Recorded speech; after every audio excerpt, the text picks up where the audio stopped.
Yes, salut la team, ça groove, on est tous en confinement, ce qui nous a laissé le temps de tester un petit peu Luna qui vient de sortir il y a quelques jours. Alors Luna, c'est le nouveau DAW, le nouveau séquenceur de chez UAD. Alors vous savez que sur MJ Tutorial version 5, je ne vous fais plus de tutoriels de type mode d'emploi, comment fonctionne Logic, comment fonctionne Pro Tools, comment fonctionne Cubase. J'ai arrêté ça pour vous proposer plutôt des tutos de contenu avancé, c'est-à-dire technique du son, production musicale, etc.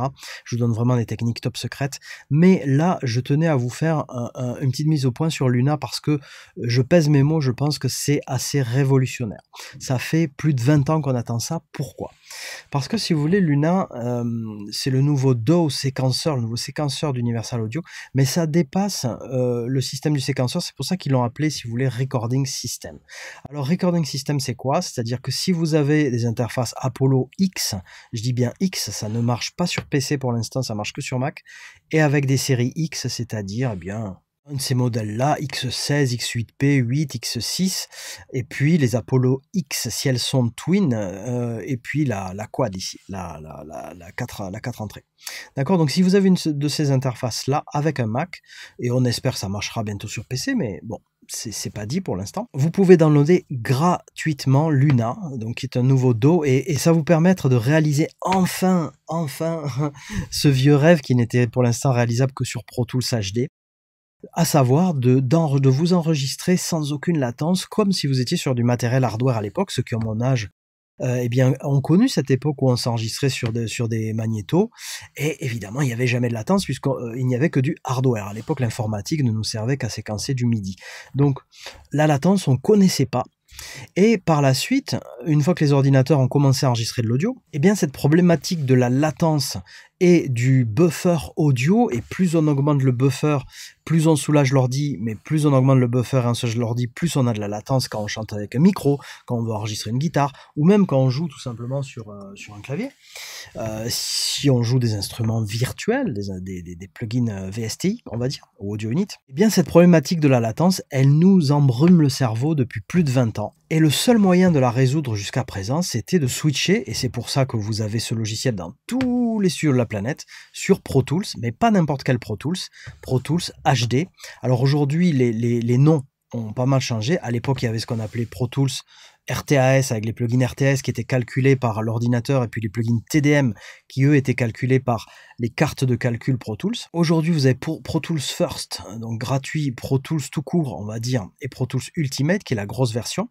Mais si vous voulez, chez Avid, le fait de prendre le Pro Tools Ultimate ici, si vous l'utilisez avec votre propre carte son, c'est-à-dire quelle que soit la carte son que vous ayez, eh bien, non seulement vous payez déjà 80 $ par mois, ce qui, personnellement, excusez-moi Avid, j'adore Pro Tools, mais c'est abusé.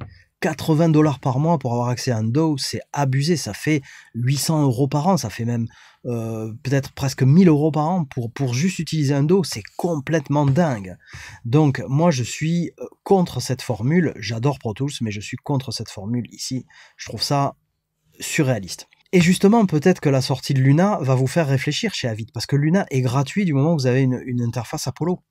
Donc, chez Pro Tools, si vous voulez, justement pour ça que je vous fais cette vidéo, parce que depuis toutes ces dizaines d'années, c'est ce qu'on appelle le dirty little secret de l'industrie du disque, c'est-à-dire que tous les studios sont en Pro Tools parce que c'est le seul système à ce jour qui vous permet de vous enregistrer absolument sans latence, c'est-à-dire que vous ne réfléchissez pas, vous mettez rec et bum, vous avez votre micro, votre guitare, vos claviers, vos plugins qui sont sans latence. Le problème, c'est que chez Avid, aujourd'hui, pour rentrer, mettre le pied dans du Pro Tools HD, eh bien, il vous faut investir dans le Pro Tools éventuellement, dans une interface compatible. Par exemple, ils viennent de sortir la Matrix Studio, qui, je veux dire, il n'y a rien à dire, ça sera une interface exceptionnelle, mais enfin, c'est 5000 €, on va dire, 5000, peut-être même plus, 5400, parce que les ricains, n'oubliez pas ça, quand vous checkez sur les magasins américains, c'est toujours en dollars, et c'est toujours hors taxe, on est d'accord? Donc, il vous faut rajouter, quand ça sera en Europe, ça va être 5400 €, un truc comme ça, quoi. Ok? Donc, il vous faut l'interface Matrix Studio, qui va vous donner les entrées-sorties. Ensuite, il vous faut un châssis avec une carte HDX, d'accord? C'est-à-dire que la carte HDX, soit vous pouvez l'acheter tout simplement, la plugger dans votre ordi, soit si vous voulez utiliser les systèmes de Thunderbolt 3, il va falloir un châssis en plus. Donc le châssis, c'est 4 ou 500 €, voire 700 pour la version rack. Ouais, 700 pour la version rack. Et encore là, encore une fois, c'est hors taxe US, donc il faut rajouter le prix va monter en euros. Et ensuite, il vous faut la carte HDX, au moins une carte HDX, et ce qui va équivaloir à 4000, 4500 €. D'accord? Donc ça fait en gros un bon gros billet de 10 000 € pour rentrer dans cet univers de Pro Tools HD. Et encore une fois, ne confondez pas Pro Tools tout court avec une autre carte son, et ne confondez pas avec Pro Tools HD lorsque vous rentrez dans ce monde-là qui va réellement vous donner eh bien l'accès à zéro latence. Et si vous voulez, c'est zéro latence, pas seulement quand le projet est vide au début, c'est zéro latence même si votre projet a 130 pistes super chargées avec des plugins et tout. Et même malgré ça, une fois que la session est bien avancée, vous mettez une piste en record et vous êtes avec zéro latence, d'accord? Donc ça, c'est ce qui fait la magie et ce qui fait que tous les studios de la planète sont équipés Pro Tools et qu'on adore Pro Tools, c'est ça, c'est ce truc-là. Et ça fait 20 ans, 25, 30 ans qu'ils dominent le game grâce à ça, à cause de ça. Eh bien, ces temps-là sont révolus puisqu'aujourd'hui, Luna fait pareil du moment que vous avez une interface Apollo X. Ça veut dire que pour le simple prix d'une interface, et là on parle plus de 10 000 €, on parle de 800 €, 1000 €, 1700 € si vous voulez 4 entrées, ou alors celle que j'ai moi, l'Apollo X6, à 2500 €. D'accord? On parle de ce genre de budget et boum, vous rentrez dans la cour des grands avec un système sans latence, que ce soit sur les micros, sur les entrées micro, sur les entrées guitare, et tout ça en tartinant du plugin UAD. Donc, si vous voulez, c'est absolument magique et c'est la première fois que ça se produit depuis plusieurs décennies. Donc, c'est pour ça que j'ai employé le mot révolutionnaire en intro.